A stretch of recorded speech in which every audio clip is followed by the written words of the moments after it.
विधानसभा के लोकप्रिय प्रत्याशी श्री स्वयं मुकाजी, माननीय विधायक देवघर श्री नारायण दास जी, जिला प्रभारी श्रीमती ओजस्वी मांडवी जी, विधानसभा प्रभारी श्री सुधीर पांडे जी, प्रशांत कुमार मंडल जी, अरुण सिंह भदौरिया जी, होकाराम मरकाम जी, नूपुर वैदिक जी, आज के इस कार्यक्रम में उपस्थित भारतीय जनता पार्टी के सभी वरिष्ठ पदाधिकारीगण, इस चुनावी सभा में उपस्थित सुकमा विधानसभा क्षेत्र से जुड़े हुए सभी उपस्थित भाइयों और बहनों,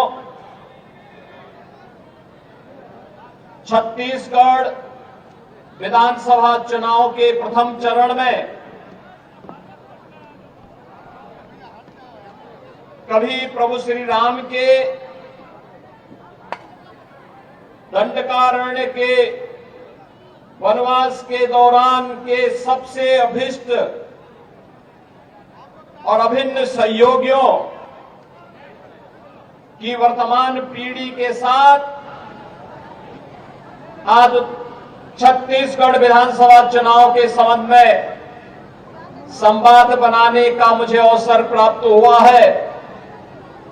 मैं बस्तर, सुकमा, कोटा और इस क्षेत्र से जुड़े हुए आप सभी बंधुओं का हृदय से अभिनंदन करता हूं, इस तरह को नमन करता हूं। वैसे भी छत्तीसगढ़ जन को उत्तर प्रदेश के प्रत्येक नागरिक के लिए बहुत महत्व रखता है। महत्व इस बात के लिए रखता है, प्रभु श्री राम की जो मां थी, माता कौशल्या, वह छत्तीसगढ़ की ही रहने वाली थी, यानी भगवान राम का ननियाल है छत्तीसगढ़। और इसीलिए भगवान ने जब 14 वर्ष के वनवास के दौरान कहां रहना है, तो उस दौरान उन्होंने किसी धरती को चुना था, तो चित्रकूट से लेकर के छत्तीसगढ़ से लेकर के और इस पूरे बस्तर और दंडकारण्य की इस पूरी भूमि को ही उन्होंने अपने वनवास काल के दौरान की सबसे उपयुक्त भूमि समझा था। भाइयों बहनों, हजारों वर्षों की विरासत आपके साथ में है और प्रभु की ही कृपा है कि प्राकृतिक संसाधनों से भरपूर ये क्षेत्र एक और आपके संघर्ष की गाथा को, आपके पूर्वजों के संघर्ष की गाथा को हम सबके सामने प्रस्तुत करती है। लेकिन दूसरी ओर जिन लोगों की निगाहें इस प्राकृतिक धनी प्राकृतिक संपदा पर है, वे यहां पर माफिया राज, अपराध और नक्सलवाद को बढ़ावा देकर के यहां के सामाजिक ताने बाने को छिन्न भिन्न करके, यहां असुरक्षा का वातावरण पैदा करके यहां के नौजवानों और यहां के नागरिकों के बीच में, भोले भाले नागरिकों के बीच में, वनवासी आदिवासियों के बीच में अविश्वास की स्थिति पैदा करके उन्हें गुमराह करने का प्रयास भी कर रहे हैं। ये कोई नई बात नहीं है, ये प्राचीन काल से ही ये चीजें चली आ रही है। लेकिन भगवान राम ने त्रेता युग में इस पूरी धरती को राक्षस विहीन करने का काम किया था और आज तो हमारा सौभाग्य होना चाहिए कि भगवान राम की पावन जन्म भूमि पर 500 वर्षों के इंतजार के बाद आज भगवान राम का भव्य मंदिर का निर्माण हो रहा है और जनवरी में प्रधानमंत्री मोदी जी के कर कमलों से रामलला अपने पावन मंदिर में विराजमान होंगे। तो उस समय उत्तर प्रदेश और देश के ज्यादा खुशी तो छत्तीसगढ़ वासियों को होनी चाहिए, क्योंकि भगवान राम का ननिहाल जो छत्तीसगढ़ है। और इसीलिए आज मैं आपके पास आया हूं आपसे कहने के लिए कि अयोध्या में राम मंदिर का निर्माण भारत के अंदर राम राज्य की उद्घोषणा की शुरुआत है।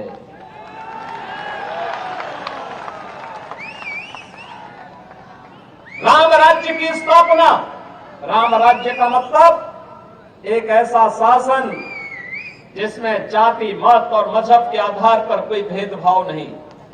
योजनाओं का लाभ हर गरीब को, हर किसान को, हर वंचित को, हर आदिवासी को, हर नागरिक को उपलब्ध हो सके, हर व्यक्ति को उपलब्ध कराया जा सके।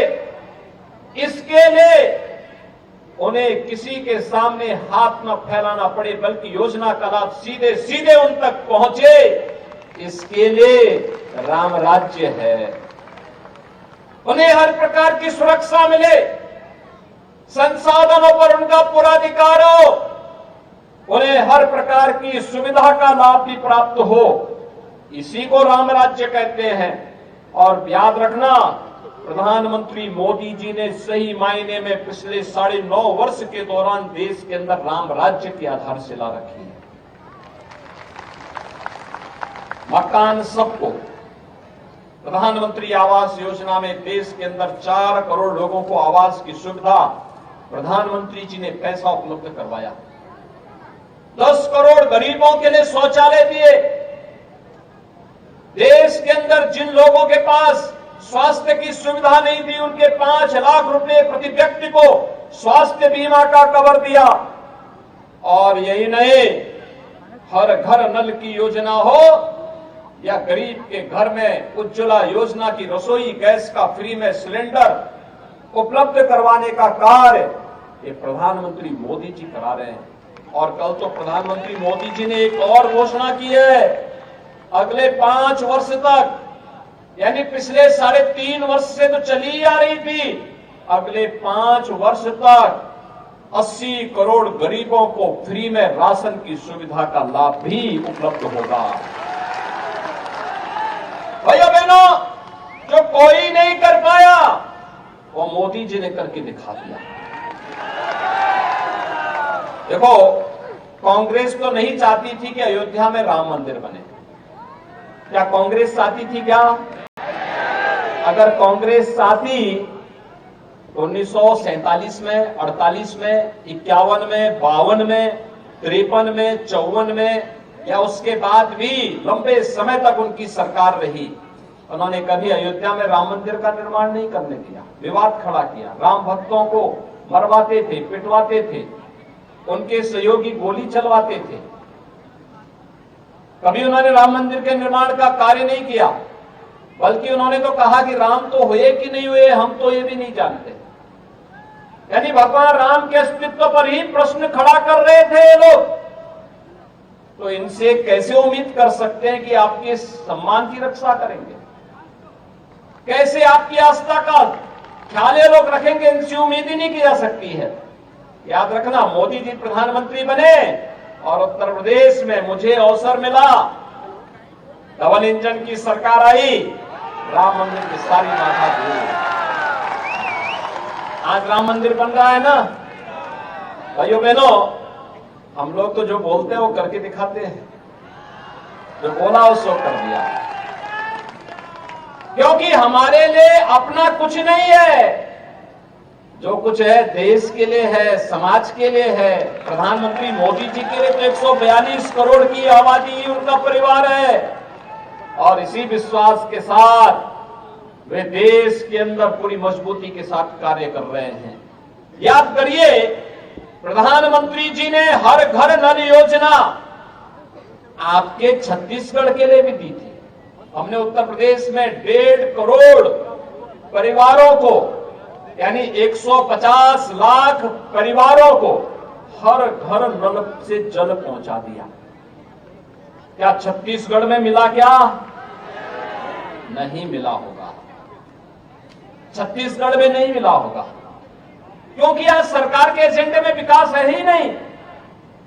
यहां सरकार विकास नहीं कराना चाहती है, वह तो पैसा जो दिल्ली से मोदी जी भेजते हैं, कांग्रेस की सरकार अपने संस्कारों के अनुरूप उस पैसे को चुपचाप अपने आकाओं को भेज देती है। वो गरीब को नहीं पहुंचती है, कमजोर को नहीं पहुंचती है। वह पैसा तो उस चंद कांग्रेसियों के जेब में चला जाता है, उनके परिवार के लोग बंदर बांट कर देते हैं। वे पैसे का लाभ आपको नहीं देते। ऐसे ही प्रधानमंत्री मोदी जी ने 16 लाख प्रधानमंत्री आवास आपके यहां के लिए भेजे। क्या प्रधानमंत्री आवास योजना का लाभ मिला क्या छत्तीसगढ़ वासियों को? क्या आवास का लाभ मिला? नहीं मिला। हम आएंगे, हम देंगे। हम योजना का लाभ देंगे। ये 16 लाख आवास का पैसा इसलिए मोदी जी ने भेजा था, यह पैसा यहां के गरीबों के पास जाएगा, उनका भी मकान बन जाएगा, पक्का मकान बन जाएगा, सिर ढकने के लिए। किसी भी मौसम में, सर्दी, गर्मी, बरसात में वे लोग भी प्राकृतिक आपदा से बच करके अपने बच्चों को पढ़ा सकेंगे, अपने जीवन को खुशहाल कर पाएंगे। छत्तीसगढ़ की कांग्रेस सरकार ने वह भी लाभ नहीं दिया। भाइयों बहनों, पैसा भारत सरकार दे रही है, लेकिन उसका लाभ गरीबों को मिल सके यह काम यहां की सरकार नहीं कर पा रही है। और भाइयों बहनों, इसीलिए मैं कह रहा हूं कि आज यहां का गरीब एक ही बात पूछता है, एक ही प्रश्न करता है।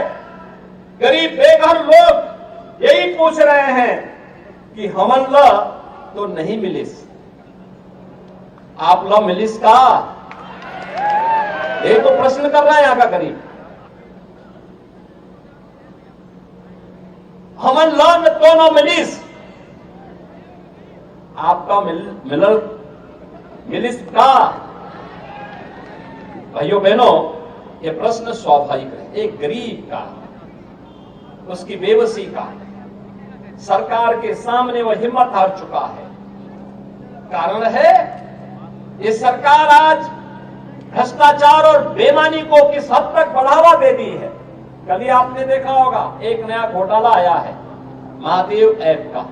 आप जानते हैं ना, इसके नाम पे कहते हैं कि छत्तीसगढ़ सरकार के नजदीकी लोगों ने यहां के लाखों गरीबों का पैसा इस ऐप के नाम पे ठग दिया है, ऐंठ लिया है। और तब भी बेचारा लगभग 550 करोड़ 500 करोड़ रुपए से अधिक की राशि है ये। और ये सरकार तो एक नया रिकॉर्ड बना रही है, और रिकॉर्ड किस रूप में बना रही है? आपने बिहार में सुना होगा, लालू जी के समय में एक चारा घोटाला हुआ था। कहते थे लालू जी की सरकार ने उस समय चारा ही खा लिया था, भैंस का चारा खा लिया था। और उससे भी 2 कदम आगे जाकर के कांग्रेस की सरकार तो गोबर भी खाने का काम करती है। गोबर का ही घोटाला हो गया। भाइयों बहनों, ये कहां तक? यहां पे खनन घोटाला, यहां पे कोयला घोटाला, यहां पे भू घोटाला, यहां पे युवाओं को मिलने वाली पब्लिक सर्विस कमीशन की वहां घोटाला, यहां पे हर घोटाला पे घोटाला घोटाला कांग्रेस की सरकार का संस्कार बन चुका है। और भाइयों बहनों, इस संस्कार से उभारने के लिए ही एक बार छत्तीसगढ़ में फिर से डबल इंजन की सरकार चाहिए। डबल इंजन की सरकार चाहिए, और इसी के लिए हम लोग आए हैं। क्योंकि ये अत्याचार, ये भ्रष्टाचार, ये अनाचार, ये दुराचार अब यहां की जनता स्वीकार करने को तैयार नहीं है। वह तो एक ही बात कह रही है कि आओ नहीं सही वो बदल के। अब तो यहां छत्तीसगढ़ में हर जगह से एक ही आवाज आ रही है, हर ओर से एक ही आवाज आ रही है।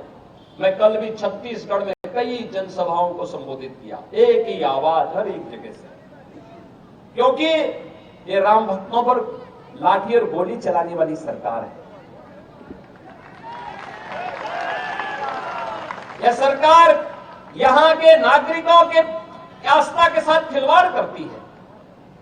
यूपी में भी जब तक भाजपा नहीं थी ऐसे होता था, वहां कावड़ यात्रा नहीं निकालने देते थे, वहां पर पर्व और त्योहार नहीं मनाने देते थे। आज उत्तर प्रदेश में ऐसा कोई रोक नहीं। आज तो आप कभी गाजियाबाद से हरिद्वार के बीच कावड़ यात्रा में जाएंगे, 4 करोड़ लोग भाग लेते हैं, उसमें 4 करोड़ लोग, और उनको हम डीजे भी बजाने की छूट देते हैं, शंख भी, घंटा भी, घड़ियाल भी बजाओ खूब, और हेलीकॉप्टर से उनकी पुष्प वर्षा भी कर देते हैं। वहां कोई रोक नहीं है। यहां की सरकार 16 लाख गरीबों को मकान नहीं दे पाई। मोदी जी के द्वारा भेजे गए हम लोगों ने 55 लाख गरीबों को एक एक आवास दे दिया, 55 लाख गरीबों को इसी चीजें। भाइयों बहनों, सरकार की नीयत साफ होनी चाहिए। अपने आप ही नियंत्रण सब कुछ देता है। एक गरीब बेबस नहीं होना चाहिए, उसके चेहरे पर लाचारी नहीं झलकनी चाहिए। एक गुंडा, एक माफिया, एक गरीब को जबरन उसकी संपत्ति पर, उसकी प्रॉपर्टी पर, उसके हक पर डकैती डालने की छूट नहीं दी जानी चाहिए। किसी अपराधी को, किसी माफिया को, किसी बेटी और किसी बहन पर हाथ डालने की छूट नहीं देनी चाहिए। और अगर कोई डालता है तो सरकार की सख्ती उतनी कठोरता पूर्वक सामने आनी चाहिए। यहां की सरकार लव जिहाद के मुद्दे पर मौन है, धर्मांतरण की गतिविधियों पर मौन है, उन्हें प्रश्रय देती है, उन्हें हर प्रकार से प्रोत्साहित करती है। ये सरकार नहीं, ये तो समस्या है। कांग्रेस अपने आप में एक समस्या बन चुकी है, और इस समस्या से जितनी जल्दी आप मुक्ति पा सकेंगे भाइयों बहनों, छत्तीसगढ़ के सपने को साकार करने में मदद मिलेगी। याद रखिए, पूर्व प्रधानमंत्री सदैव अटल बिहारी वाजपेयी जी ने छत्तीसगढ़ के निर्माण की और आपकी आकांक्षाओं की पूर्ति के लिए छत्तीसगढ़ को बनाया था। डॉक्टर रमन सिंह जी के नेतृत्व में छत्तीसगढ़ को एक विकसित प्रदेश के रूप में स्थापित करने की दिशा में तेजी के साथ कदम बढ़ाए गए थे, लेकिन मात्र 5 वर्ष में ही कांग्रेस ने सारे के सारे सपने धूल दूषित कर दिए। और इसीलिए आज हम सब आए हैं आपसे कहने के लिए, भाइयों बहनों, आज हम इसीलिए आपसे कहने के लिए हैं, ये जितनी भी घोटाले इस सरकार ने किए हैं, पब्लिक सर्विस कमीशन का गोबर घोटाला, कोयला घोटाला, खनन घोटाला, क्या इस सरकार ने जांच कराया? क्या ये कराएगी भी नहीं। आने दीजिए बीजेपी को, हम लोग जांच करवाएंगे। जनता की गाड़ी कमाई पर, जनता के हक पर डकैती डालने वालों के लिए सजा। आपने देखा होगा यूपी में गुंडों को कैसे सजा होती है, देखते हैं ना, देखते हैं ना। कैसा लगता है आपको? अच्छा लगता है ना? ऐसे ही जो गरीब के हक पर डकैती डालेगा उसकी सजा तो वही होनी चाहिए।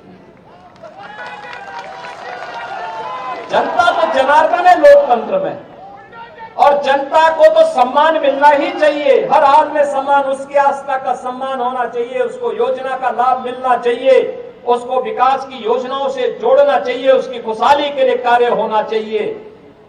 लेकिन जो सरकार ये न कर पाई हो और न कर पा सकती हो, उसको बदल देना चाहिए। और कांग्रेस की सरकार ने आपके सपनों को धूल दूषित किया है। इस सरकार को बदलने की आवश्यकता है, और इसीलिए आज हम सब आपके पास आए हैं। भाइयों बहनों, अब हम सबको अब इस बेबसी से उभरना पड़ेगा, इस बेबसी से कि हमन लो तो नहीं मिलिस, आप लो मिलिस का, इससे उभरना पड़ेगा।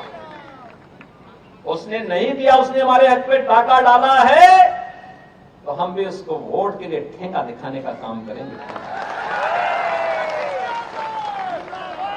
तो आपके लिए योजनाओं किसे तरसाई है कांग्रेस, आप उसको वोट के लिए तरसा दीजिए।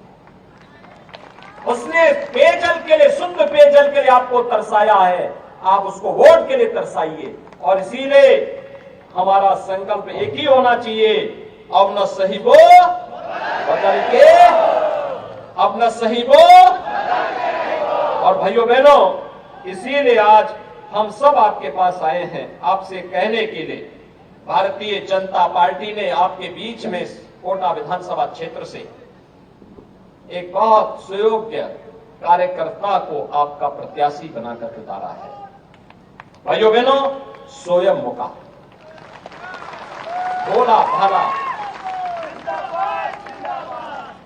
अनुसूचित जनजाति का एक समर्पित कार्यकर्ता, पूरा जीवन समर्पित कर दिया इस विचारधारा के लिए, आपके हकों के लिए कार्य करते हुए, कांग्रेस की अराजकता के खिलाफ लड़ते हुए, इस क्षेत्र के विकास के लिए जो सपने देखे हैं, जिन सपनों को प्रधानमंत्री मोदी जी के नेतृत्व में जमीनी धरातल पर उतारना है, इसके लिए तमाम योजनाओं की आधारशिला प्रधानमंत्री मोदी जी के कर कमलों से यहां पर हुई है। और इसलिए हम आज आपसे कहने के लिए आए हैं, छत्तीसगढ़ को बनाया है भारतीय जनता पार्टी ने, तो संवारेगी भी भारतीय जनता पार्टी। हमने बनाया है, हम ही संवारेंगे, हमने बनाया है, हम ही संवारेंगे। और यही कहते हुए कि तैयारी पूरी है, भाजपा जरूरी है, तैयारी पूरी है, तैयारी पूरी है, भाजपा जरूरी है। और भाइयों बहनों, अब न सहीबो, अब न सहीबो, यही कहते हुए मैं आप सबसे अपील करूंगा, आज चुनाव प्रचार सायंकाल बंद हो जाएगा, 7 नवंबर को आपको मतदान करना है। कमल चुनाव चिन्ह, क्या चुनाव चिन्ह? कमल। क्या है चुनाव चिन्ह? कमल। याद है ना सबको? हमारे प्रत्याशी स्वयं मुका का चुनाव चिन्ह क्या है? कमल। अभी से एक एक वोट को डलवाने की जिम्मेदारी आप सब लेंगे। अगर 10,000 की भीड़ अभी से संकल्प कर ले और अपने साथ 10-10 वोटों को और पोल कराने की जिम्मेदारी ले ले, भाइयों बहनों, कांग्रेस और जो अन्य लोग यहां पे चुनाव लड़ रहे हैं, इनकी सबकी जमानत जब्त हो जाएगी, जमानत जब्त हो जाएगी। और फिर स्वयं मुका जब विधायक बनेंगे, छत्तीसगढ़ में सरकार बनेगी, अयोध्या में जब भगवान राम के भव्य मंदिर में भगवान राम लला विराजमान होंगे, तो यहाँ के राम भक्तों को हजारों वर्षों की विरासत के साथ जोड़ने के लिए स्वयं अयोध्या धाम बनेंगे। सभी लोग सहमत हैं? सभी लोग सहमत हैं? कमल चुनाव चिन्ह के साथ में सभी लोग स्वयं मुका को अपना समर्थन देंगे? तो मेरे साथ बोलेंगे, भारत माता की, भारत माता की, भारत माता की, छत्तीसगढ़ मातारी की, छत्तीसगढ़ मातारी की, दंतेश्वरी माता की, दंतेश्वरी माता की। जय श्री राम, जय श्री राम, जय जय श्री राम।